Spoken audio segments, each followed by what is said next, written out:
Hello guys, അപ്പോൾ ഞാൻ ഇന്ന് ചെയ്യുന്നത് ഒരു ട്രാവൽ വ്ളോഗാണ് കേട്ടോ. ഞാൻ ജർമ്മനിയിലെത്തി. അപ്പോൾ ഞാൻ ഇനി കേരളം ടു ജർമ്മനി ഒരു ട്രാവൽ വ്ളോഗാണ് ചെയ്യുന്നത്. അപ്പോൾ അത് കണ്ടിട്ട് വരാം. അപ്പോൾ നമ്മൾ രാവിലെ ഒരു 6 മണിക്കായിരുന്നു എനിക്ക് ഫ്ലൈറ്റ്, 6:15. ഓക്കെ, അപ്പോൾ ഞാനൊരു 4 മണി ഒക്കെ ആകുമ്പോഴേക്കും 3:30 4 മണി ആകുമ്പോഴേക്കും നമ്മളവിടെ എത്തിയിട്ടുണ്ടായിരുന്നു. പിന്നെ ഞാൻ നേരെ ചെക്കിങ് കയറി വെയിറ്റിംഗ് ഏരിയയിൽ വെയിറ്റ് ചെയ്തിരിക്കുക. ചെക്കിങ് ഒക്കെ ഭയങ്കര എളുപ്പമായിരുന്നു, അത്ര വലിയ ബുദ്ധിമുട്ടൊന്നും ഉണ്ടായിരുന്നില്ല. ഞാൻ എൻ്റെ 3 ലഗേജും കയറ്റി വിട്ടു. ക്യാബിൻ ബാഗും കയറ്റി വിട്ടു, പിന്നെ 2 ചെക്കിൻ ബാഗും കയറ്റി വിട്ടു. അത് കാരണം കുറച്ചും കൂടി സുഖമായിരുന്നു എനിക്ക് പോകാൻ. ആകെ ആ പുറത്തിടുന്ന ബാഗ് മാത്രമേ ഉണ്ടായിരുന്നുള്ളൂ. പിന്നെ ഒരു 6 മണി കഴിഞ്ഞപ്പോൾ നമ്മുടെ സീറ്റ് നമ്പേഴ്സ് വിളിച്ചു. അപ്പം ആ നമ്പേഴ്സിലുള്ളവരൊക്കെ ആദ്യം കയറി. എനിക്ക് വിൻഡോ സീറ്റാണ് കേട്ടോ കിട്ടിയിട്ടുണ്ടായിരുന്നത്. അത് നമ്മൾ എടുക്കുന്ന സമയത്ത് അവരോട് ചോദിക്കുകയാണ് ചെയ്തത്, എനിക്ക് വിൻഡോ സീറ്റ് തരാൻ പറ്റുമോ എന്ന് ചോദിച്ചപ്പം അവർ പറഞ്ഞു ഓക്കെ പറഞ്ഞു. പിന്നെ നമ്മൾ കയറിയിരുന്നു. ഫ്ലൈറ്റ് ടേക്ക് ഓഫ് ചെയ്യുമ്പോൾ എനിക്ക് നല്ല പേടിയുണ്ടായിരുന്നു. നമ്മുടെ ഈ ചെവി അടയുന്നൊക്കെ പറഞ്ഞിട്ട് ഞാൻ കേട്ടിട്ടുണ്ടായിരുന്നു. അപ്പോൾ എനിക്ക് അത്യാവശ്യം നല്ല പേടിയുണ്ടായിരുന്നു. പക്ഷേ എനിക്ക് വലിയ ബുദ്ധിമുട്ടൊന്നും ഉണ്ടായിരുന്നില്ല, അടിപൊളിയായിരുന്നു. പിന്നെ കുറേ വ്യൂസൊക്കെ, വിൻഡോ വ്യൂസൊക്കെ കണ്ടിരുന്നു ഡൽഹി എത്തുന്നവരെ. എനിക്ക് ഡൽഹി കണക്ഷൻ ഫ്ലൈറ്റ് ആയിരുന്നു കേട്ടോ. ഞാൻ എയർ ഇന്ത്യയിലായിരുന്നു പോയിട്ടുണ്ടായിരുന്നത്. അപ്പം നമുക്ക് രാവിലെ ഒരു ബ്രേക്ക്ഫാസ്റ്റ് അവർ കൊണ്ടുവന്ന് തന്നു. എന്തായിരുന്നു അത്? എഗ് ഓംപ്ലേറ്റും പിന്നെ കുറച്ച് ക്യാപ്സിക്കും, പിന്നെ പൊട്ടറ്റോസും ആണ് ഉണ്ടായിരുന്നത്. പിന്നെ ഒരു യോഗേർട്ട് ഉണ്ടായിരുന്നു, മാംഗോൻ്റെ ഫ്ലേവർ ആയിട്ടുള്ളൊരു യോഗേർട്ടും, പിന്നെ ഒരു ബണ്ണും ആണ് നമുക്ക് കഴിക്കാനുണ്ടായിരുന്നത്. അപ്പം പിന്നെ നമ്മൾ ഫുഡൊക്കെ ഫിനിഷ് ചെയ്ത് കഴിഞ്ഞു. അതിലുണ്ടായിരുന്നത് ഒരു ഷുഗറിൻ്റെ പാക്കറ്റും ഉണ്ടായിരുന്നു, പിന്നെ ഒരു മിൻറ്റിൻ്റെ ഒരു പാക്കറ്റ് ഉണ്ടായിരുന്നു കേട്ടോ, ഒരു ആഫ്റ്റർ മിൻറ്റ്. ഇത് ഞാൻ ഫുഡ് കഴിച്ച് കഴിഞ്ഞപ്പോഴാണ് കണ്ടത്. ഷുഗറിൻ്റെ പാക്കറ്റും മിൻറ്റിൻ്റെ പാക്കറ്റും. പിന്നെ നമ്മൾ അത് കഴിഞ്ഞ് കുറച്ച് കഴിഞ്ഞപ്പോൾ നമ്മൾ ഡൽഹി എയർപോർട്ടിലെത്തി. ഡൽഹി എയർപോർട്ട് ഭയങ്കര വലിയ എയർപോർട്ടായിരുന്നു കേട്ടോ. കണ്ടുപിടിക്കാൻ കുറച്ചധികം ബുദ്ധിമുട്ടി ഡൽഹി എയർപോർട്ടിൽ വെച്ചിട്ട്. ഫ്രാങ്ക്ഫർട്ടിലേക്കുള്ളതും പിന്നെ ചെക്കിങ്ങും അതൊക്കെ കണ്ടുപിടിക്കാൻ കുറച്ചധികം ബുദ്ധിമുട്ടായിരുന്നു. ഡൽഹി എയർപോർട്ട് ഭയങ്കര വലുതായിരുന്നു. കുറേ അന്വേഷിച്ചായിരുന്നു. അപ്പം നമുക്ക് പോകുമ്പോൾ എന്തായാലും നമുക്ക് കുറച്ച് ജർമ്മനിക്കുള്ള ഫ്രണ്ട്സിനെ കിട്ടും പ്ലെയിനിൽ നിന്ന് തന്നെ. എനിക്ക് അതേപോലെ കുറച്ച് ഫ്രണ്ട്സിനെ കിട്ടിയിട്ടുണ്ടായിരുന്നു. എന്നിട്ട് ഞങ്ങൾ എല്ലാവരും കൂടെ അന്വേഷിച്ച് ചെക്ക് ഇൻ കഴിഞ്ഞ് വെയിറ്റിംഗ് ഏരിയ വരെ ഞങ്ങൾ ഒരുമിച്ച് പോയി. നല്ല വലിയ എയർപോർട്ടാണ്. അപ്പം കുറച്ച് ബുദ്ധിമുട്ടി അതിൻ്റെ ഉള്ളിൽ വെച്ചിട്ട്.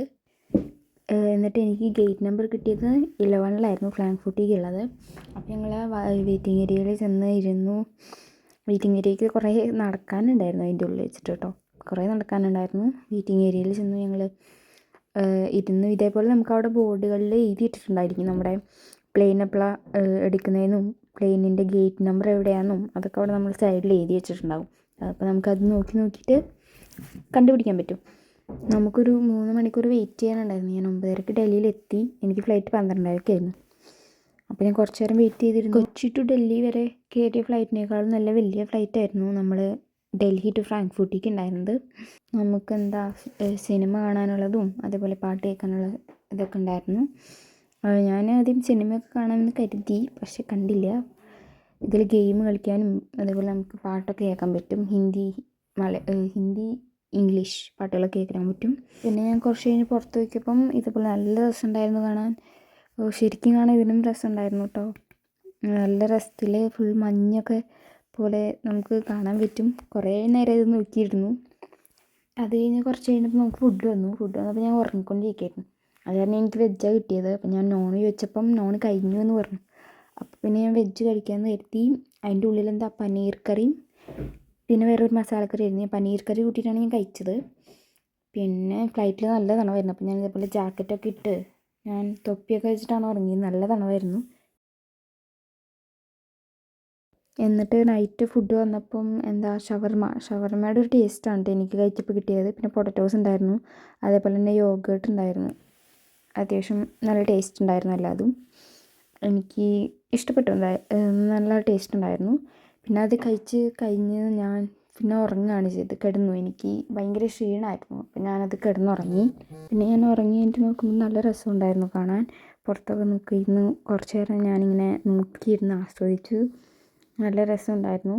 പിന്നെ പെട്ടെന്ന് തന്നെ ഫ്രാങ്ക്ഫർട്ട് എത്തിയ പോലെ തോന്നി കേട്ടോ. ചിലപ്പോൾ ഉറങ്ങിയ കാരണം കൊണ്ട് തോന്നിയതായിരിക്കും, പെട്ടെന്ന് ഫ്രാങ്ക്ഫർട്ട് എത്തിയ പോലെ.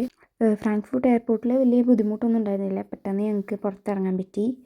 പിന്നെ വേഗം ഞങ്ങൾ ഇറങ്ങി ട്രെയിൻ വെയിറ്റ് ചെയ്ത് നിന്നു. ബാൻഹോഫിലേക്ക് എത്തി. ട്രെയിൻ വെയിറ്റ് ചെയ്ത് നിൽക്കുമായിരുന്നു.